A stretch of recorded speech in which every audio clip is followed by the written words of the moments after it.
Okay, so imagine this. A filmmaker who hasn't made a movie in 15 years suddenly decides to come back.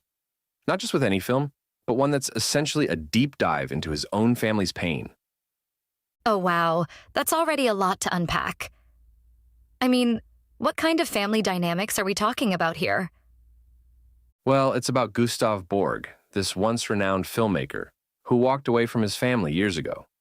He divorced his wife, left his two daughters to deal with the fallout, and now he's written a script that's basically a mirror to their lives. And here's the kicker. He wants his daughters to star in it. That's such a bold move. I mean, asking your estranged kids to relive their trauma on camera? That's not just reopening old wounds. It's practically pouring salt on them. Exactly. And the daughters, Nora and Agnes, have very different reactions to this. Nora, the older one, is a stage actor who's incredibly talented, but also deeply fragile. She's still carrying the weight of her father's absence, and she wants nothing to do with his project. And what about Agnes? Is she just as resistant? Agnes is a bit more complicated. She's the younger sister, and she's taken a different path. She's married, has a young son, and seems to avoid confrontation at all costs. But even she can't escape the emotional pull of her father's return. So, what happens when they both say no? Does Gustav just give up on the idea? Not quite. When Nora refuses, Gustav turns to Rachel Kemp, a young Hollywood star who admires his work.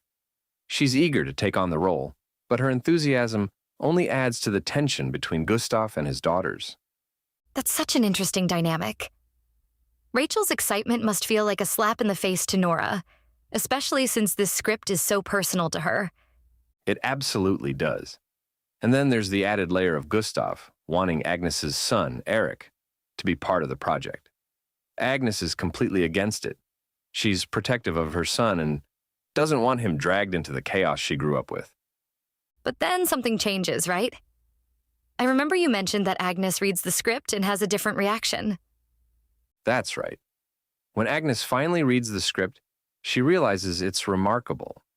It's raw, insightful, and forces her to confront feelings she's been suppressing for years. That must create such an emotional conflict for her. On one hand, she doesn't want to reopen old wounds, but on the other, she can't deny the power of the story. Exactly. And that's what makes this film so compelling. It's not just about the relationships between these characters, it's about the power of art to reveal truths, to force people to face things they'd rather avoid. And the way the film handles that is so delicate. It's not about big, dramatic confrontations. It's about the small moments, the unspoken tensions, the glances and silences that carry so much weight. And the performances are just incredible. Stellan Skarsgård as Gustav is a masterclass in complexity. He's not a likable character, but he's so human. You can see the regret, the vulnerability, the desperation to reconnect, even if he doesn't quite know how to go about it. And Renate Reinsve as Nora, wow. Her performance is so raw, so layered. She captures every nuance of Nora's pain and anger, but also her longing for something she can't quite articulate. And then there's Inga Ibsdottir Lilias as Agnes. She's more subdued, but there's this quiet strength to her performance. You can see how much she's carrying, even if she doesn't show it as openly as Nora does. And Ella Fanning as Rachel. She's a standout, too. She brings this youthful energy to the film, but there's also a depth to her performance. She's not just a wide-eyed Hollywood starlet. She's someone who genuinely admires Gustav's work and wants to be part of something meaningful. What I love about this film is how it captures the unease, the discomfort, the tension of these relationships. It's not an easy watch, but it's so real. You can't help but feel for these characters, even when they're at odds with each other. And the cinematography by Casper Tuxen is just stunning. The close-ups are so intimate, so revealing. It's like you're peering into the souls of these characters. That intimacy is what makes the film so powerful. It doesn't shy away from the pain these characters are experiencing, but it also leaves room for hope, for the possibility of healing, even if it's not a neat, tidy resolution. And that's what sets it apart. It's honest, it's raw, and it doesn't try to wrap everything up in a bow.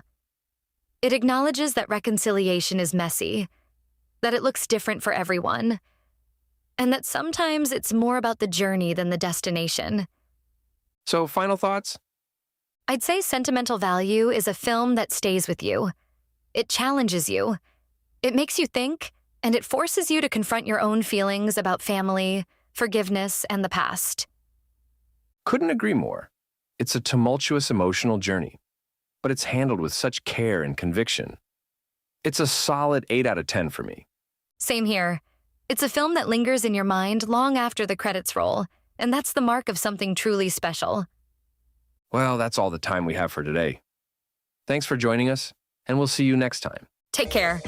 You've been listening to Movies First. Available at Apple Podcasts, Spotify, iHeartRadio, or your favourite podcast player. You can also stream on demand at Bytes.com. This has been another quality podcast production from Bytes.com.